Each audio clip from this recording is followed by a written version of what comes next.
বিরিয়ানি সাধারণত আমরা চিকেন বা মাটনের বানিয়ে থাকি বা কিনে খাওয়া হয়। যেসব বন্ধুরা চিকেন বা মাটন খান না তারা এই রেসিপিটি ট্রাই করতে পারেন। দারুণ সুন্দর খেতে হয়। ভেজ সয়া বিরিয়ানি একবার বানিয়ে খেলে বারবার বানাতে ইচ্ছে করবে। এতটাই টেস্টি খেতে হয় আর বানানো খুবই সহজ। নমস্কার বন্ধুরা, কিচেন টেকনিকে আপনাদের সবাইকে স্বাগত। আমি মধুমিতা। আজ নিয়ে এসেছি একটা দারুণ স্বাদের রেসিপি। চলুন দেখে নেওয়া যাক। ভেজ সয়া বিরিয়ানির জন্য আমি মেজারিং কাপের 1 কাপ পরিমাণে সয়াবিন নিয়েছি। সয়াবিনটা আমি 2 মিনিট মতো নুন জলে ফুটিয়ে নিয়েছিলাম। তারপর ঠান্ডা হয়ে গেলে এটাকে একটু হালকা করে চেপে জলটাকে বের করে দিয়েছিলাম।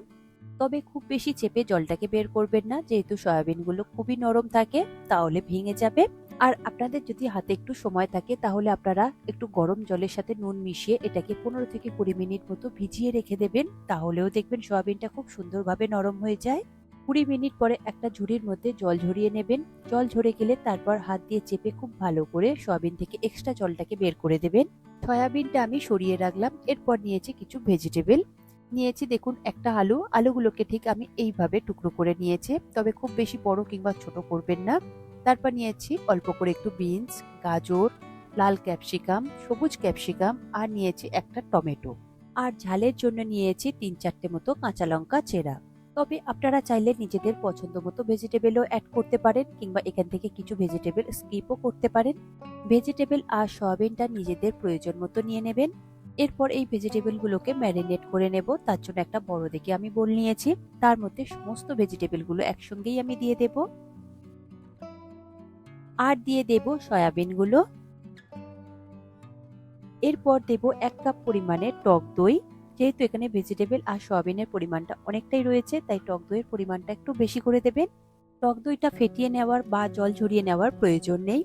এরপর দিয়ে দেব 1 টেবিল চামচ আদা বাটা। আর দিয়ে দেব 1 টেবিল চামচ রসুন বাটা। দেব স্বাদ অনুযায়ী নুন। নুন সবসময় আপনারা নিজেদের টেস্ট অনুযায়ী দিয়ে দেবেন। এরপর দিয়ে দেব হাফ চা চামচ হলুদ গুঁড়ো। হলুদ গুঁড়ো আপনারা অল্প করেই ব্যবহার করবেন, খুব বেশি ব্যবহার করবেন না। এরপর দিয়ে দেব কালারের জন্য হাফ চা চামচ কাশ্মীরি লঙ্কার গুঁড়ো। আর দেব 1 চা চামচ বিরিয়ানি মশলা। আপনারা মার্কেট থেকে কিনেও ব্যবহার করতে পারেন কিংবা ঘরেও বানিয়ে দিতে পারেন। আমি এটা হোমমেড ব্যবহার করেছি। এরপর দিয়ে দেব হাফ চা চামচ কাসুরি মেথি। এটা আগে থেকে আমি একটু রোস্ট করে নিয়েছিলাম, তারপরে দিয়েছি গুঁড়ো করে। এরপর দিয়ে দেব ধনেপাতা আর পুদিনা পাতা কুচি।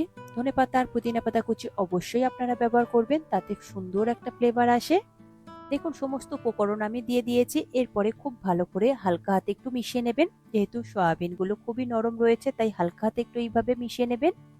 মিশানো হয়ে গেলে এগুলোকে খুব ভালো করে 25 থেকে 30 মিনিট মতো ম্যারিনেট করে রেখে দেবেন। দেখুন মশলাটা খুব সুন্দরভাবে মিশানো হয়ে গিয়েছে। প্রতিটা ভেজিটেবল আর সয়াবিনের সঙ্গে দেখুন মশলাগুলো খুব সুন্দরভাবে কোট হয়ে গিয়েছে।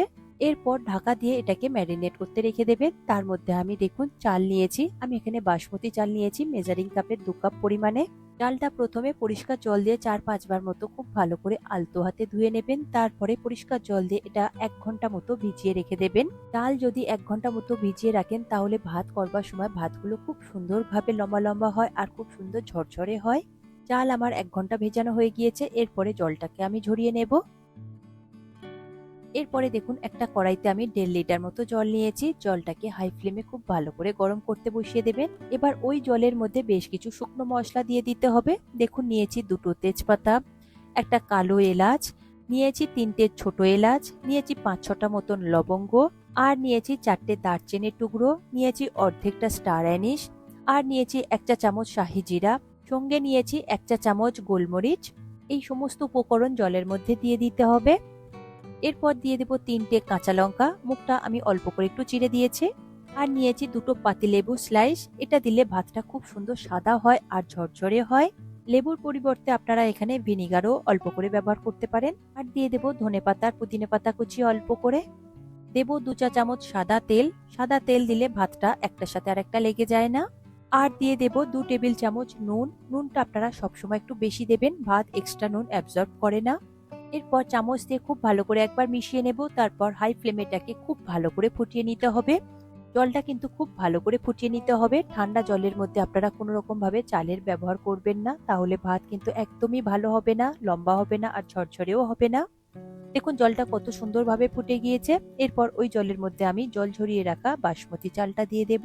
জল দেওয়ার পরে গ্যাসের ফ্লেমটাকে হাইতে দিয়ে খুব ভালো করে ফুটিয়ে নিতে হবে। দেখুন ভাতটা কত সুন্দরভাবে ফুটতে শুরু করে দিয়েছে আর কতটা পরিমাণে লম্বা হয়েছে। আপনারা ভাতটা এখানে 90% পর্যন্ত সিদ্ধ করে নেবেন। তবে ভাতটা ফুটবার সময় মাঝের মধ্যে একটু নাড়াচাড়া করে দেবেন। তারপর দেখুন ঝাঁঝরির সাহায্যে অল্প করে একটু আমি ভাত তুলেছি আর ভাতটা দেখুন কত পরিমাণে লম্বা হয়েছে। আর দেখুন হাতে নিয়ে একটা ভাত এইরকম ভাবে চেপে দেবেন যাতে খুব সহজেই ভেঙে যায়, ভিতর থেকে একটু শক্ত শক্ত লাগে আর উপরটা নরম থাকে। ঠিক সেই রকম পর্যায়ে আপনারা ভাতটাকে সিদ্ধ করে নেবেন। দেখুন 90% পর্যন্ত ভাত আমার সিদ্ধ হয়ে গিয়েছে। গ্যাসের ফ্লেমটাকে আমি বন্ধ করে দিয়েছি। এরপর ভাত থেকে খুব তাড়াতাড়ি ফ্যানটাকে ঝরিয়ে নেবেন, তা নাহলে কিন্তু ভাতটা ওভারকুক হয়ে যাবে। এটা হতে আমার 7 থেকে 8 মিনিট মতো সময় লেগেছিল হাই ফ্লেমে। এরপর নিয়েছি 4টে মিডিয়াম সাইজের পেঁয়াজ। পেঁয়াজগুলোকে খুব মিহি করে আমি কুচিয়ে নেব, যেহেতু এটা বেরেস্তা হবে। বেরেস্তার পেঁয়াজ কাটবার সময় সবসময় আপনারা এইরকম সাইড থেকে সরু সরু করে কেটে নেবেন। আর পেঁয়াজের যে রুটটা রয়েছে সেই রুটটাকে একটু ডিপ করে কেটে নেবেন, তা নাহলে কিন্তু পেঁয়াজগুলো এইরকম একটা থেকে আরেকটা ছেড়ে যাবে না। দেখুন সমস্ত পেঁয়াজ আমার কাটা হয়ে গিয়েছে। তারপরে হাত দিয়ে চেপে পেঁয়াজের একটা থেকে আরেকটা কভার এইভাবে একটু খুলে দেবেন, তাহলে বেরেস্তাটা খুব ভালোভাবে তৈরি হবে। পর যে পাত্রের মধ্যে আমি বিরিয়ানিটা তৈরি করব, আমি সেই পাত্রটাই নিয়েছি। দেখুন একটা বড় মুখওয়ালা আমি একটা হাঁড়ি নিয়েছি। সেই পাত্রের মধ্যে আমি দিয়ে দেব 60 থেকে 70 ml মতো সাদা তেল। তেলটা হাই ফ্লেমে খুব ভালো করে গরম করে নেবেন। তেল গরম হয়ে গেলে তার মধ্যে কুচিয়ে রাখা সমস্ত পেঁয়াজই আমি দিয়ে দেব। গ্যাসের ফ্লেমটাকে হাইতে রেখে মাঝের মধ্যে নাড়াচাড়া করে পেঁয়াজটাকে খুব সুন্দর করে লাল লাল করে ভেজে নিতে হবে। বেরেস্তা তৈরি করবার সময় সব সময় গ্যাসের ফ্লেমটাকে হাইতে দিয়ে করবেন, তা না হলে কিন্তু পেঁয়াজ থেকে যে এক্সট্রা জলটা থাকে সেই জলটা ছেড়ে দিলে পেঁয়াজটা তাড়াতাড়ি নরম হয়ে যাবে, তখন কালার আসতে একটু দেরি হয়ে যাবে। দেখুন পেঁয়াজটা কন্টিনিউ নাড়াচাড়া করাতেই পেঁয়াজের কালারটা কত সুন্দর চলে এসেছে। এর থেকে বেশি লাল করে ভাজবেন না। দেখুন বেরেস্তা তৈরি হয়ে গিয়েছে। একটা ঝাঁঝরির সাহায্যে তুলে নিয়ে একটা প্লেটের মধ্যে আমি রেখে দেব। এটা রেখে দিলে একটু ঠান্ডা হলে দেখবেন এর কালারটা আরেকটু ডার্ক হয়ে যাবে। দেখুন এখান থেকে আমি অর্ধেক বেরেস্তা তুলে রেখেছি আর অর্ধেক বেরেস্তা আমি তেলের মধ্যেই দিয়েছি। তারপর দিয়ে দেব বেশ কিছু শুকনো মশলা। আমি এখানে শাহি জিরে নিয়েছি, গোলমরিচ নিয়েছি, এলাচ নিয়েছি, দারচিনি নিয়েছি আর লবঙ্গ নিয়েছি। সমস্ত মশলা আমি তেলের মধ্যে দিয়ে লো ফ্লেমে একটু কয়েক সেকেন্ডের জন্য নাড়াচাড়া করে ভেজে নেব। এখন মশলা পেঁয়াজের সাথে ভাজা হয়ে গিয়েছে। এরপর দিয়ে দেব ম্যারিনেট করে রাখা সয়াবিন আর ভেজিটেবলগুলো। এগুলো দেওয়ার পরে গ্যাসের ফ্লেমটাকে মিডিয়ামে দিয়ে মাঝের মধ্যে একটু নাড়াচাড়া করে খুব ভালো করে একটু কষিয়ে নেবেন। দেখবেন কষানোর সাথে সাথে এর থেকে জল ছাড়তে শুরু করে দেবে, যেহেতু এর মধ্যে টক দই রয়েছে আর সয়াবিনের মধ্যে কিছুটা জল থাকে আর ভেজিটেবল থেকে জল ছাড়তে শুরু করে দেয়। তবে ভয় পাবেন না, এই জল দিয়েই বাকি ভেজিটেবল আর আলুগুলো খুব ভালোভাবে সিদ্ধ হয়ে যাবে। গ্যাসের ফ্লেমটাকে মিডিয়ামে দিয়ে দেখুন মাঝের মধ্যে নাড়াচাড়া করে আমি এটাকে খুব ভালো করে একটু সিদ্ধ করে নেব। তবে আপনারা চাইলে এটা ঢেকে দিয়েও করতে পারেন, আমি আর ঢাকা দিলাম না। দেখুন 6 থেকে 7 মিনিট পরে একদমই জলটা কমে গিয়েছে, শুধু তেলটাই রয়ে গিয়েছে। খুব সুন্দরভাবে আলু আর ভেজিটেবল গুলো সিদ্ধ হয়ে গিয়েছে আর দেখুন কালারটাও কত সুন্দর চলে এসেছে। এরপর এর মধ্যে দিয়ে দিতে হবে বাসমতি চালের ভাত। আমি এখানে দুটো লেয়ার করব, তাই অর্ধেক ভাত এখন ব্যবহার করব। ভাত দেওয়ার পরে খুব ভালো করে একটা স্প্যাচুলা বা চামচের সাহায্যে এইভাবে একটু স্প্রেড করে দেবেন। এরপর দিয়ে দেব কেশর মিল্ক। গরম দুধের সাথে আপনারা 1 পিঞ্চ মতো কেশর বা স্যাফরন ভিজিয়ে রাখবেন 10 থেকে 15 মিনিট পরে, তারপর হাত দিয়ে একটু ঘষে নেবেন। দেখবেন কালারটা এইরকমই সুন্দর আসবে। এই কেশর মিল্কটা দিলে রাইসের কালারটা যেমন সুন্দর আসে আর সুন্দর একটা ফ্লেভার হয়। আর দিয়ে দেব অল্প করে একটু বেরেস্তা, সঙ্গে দেব হাফ চা চামচ বিরিয়ানি মশলা, দেব ধনেপাতা আর পুদিনা পাতা কুচি। আর দেখুন একটা বোলের মধ্যে আমি 2 চামচ কেওড়া জল আর 2 চামচ গোলাপ জল মিশিয়ে রেখেছিলাম, সেটা আমি অর্ধেকটা এখন দিয়ে দেব। এরপর দিয়ে দিতে হবে বাকি রাইসটা। পুরো রাইসটা দেওয়ার পরে আমি লেয়ারটাকে সুন্দর করে সমান করে দেব। তারপর দিয়ে দেব বাকি যে বেরেস্তাটা বেঁচে ছিল সেটা আমি দিয়ে দেব। দেব গোলাপ জল আর কেওড়া জল, সঙ্গে দিয়ে দেব ধনেপাতা আর পুদিনা পাতা কুচি। বিরিয়ানিটা একদম দোকানের মতো কালার আনবার জন্য আমি এখানে অল্প করে একটু ফুড কালার ব্যবহার করেছি, তবে এটা অপশনাল, আপনারা নাও দিতে পারেন। ফুড কালারটা দিলে একদম দোকানের মতো দেখতে লাগে। পর দেখুন একটা তাওয়া প্যান নিয়েছি, তাতে দিয়ে দেব 1 টেবিল চামচ ঘি। ঘিটা লো ফ্লেমে খুব ভালো করে মেল্ট করে নিতে হবে। ঘিটা দেখুন লো ফ্লেমে খুব ভালো করে মেল্ট হয়ে গিয়েছে। এরপর গ্যাসের ফ্লেমটাকে বন্ধ করে দেব। তারপর দিয়ে দেব 1 চা চামচ বিরিয়ানি মশলা। বিরিয়ানি মশলা দেওয়ার সাথে সাথেই আপনারা এই মিশ্রণটাকে ওই বিরিয়ানির উপরে খুব ভালো করে ছড়িয়ে দেবেন। দেখবেন তাতে খুব সুন্দর একটা ফ্লেভার আসবে। এইভাবে একবার আপনারা ট্রাই করে দেখবেন। দেওয়া হয়ে গেলে সাথে সাথে এটা আমি একটা ফয়েল পেপার দিয়ে খুব ভালো করে মুড়ে দেব। একটার সাথে আরেকটা ফয়েল পেপার জোড়বার জন্য মাঝখানে অল্প করে একটু জলের ছিটে দিয়ে দেবেন। তারপরে দেখুন আমি খুব ভালো করে দুটো ফয়েল পেপার একসঙ্গে জুড়ে দিয়ে খুব ভালো করে হাঁড়িটাকে সিল করে দিয়েছি। তবে ফয়েল পেপার যদি আপনাদের কাছে না থাকে সেক্ষেত্রে আপনারা একটা সরা বা থালা দিয়ে খুব ভালো করে ঢেকে দেবেন। তারপর আটা দিয়ে এটাকে খুব ভালো করে সিল করে দেবেন। ফয়েল পেপার দিয়ে মুড়ে দেওয়ার পরে আমি উপর থেকে সরাটাকে দিয়ে দেব। তারপর উপর থেকে একটা ভারী নোড়া আপনারা চাপিয়ে দেবেন, তাহলে এর ভিতর থেকে স্টিমটা আর বেরিয়ে যাবে না। এরপর গ্যাসের ফ্লেমটাকে একদম লোতে করে দেবেন, দিয়ে 10 মিনিট মতন এটাকে হতে দেবেন। 10 মিনিট পরে এর নিচে একটা চাটু বা তাওয়া রাখবেন। যদি লোহার তাওয়া হয় তাহলে খুব ভালো হয়।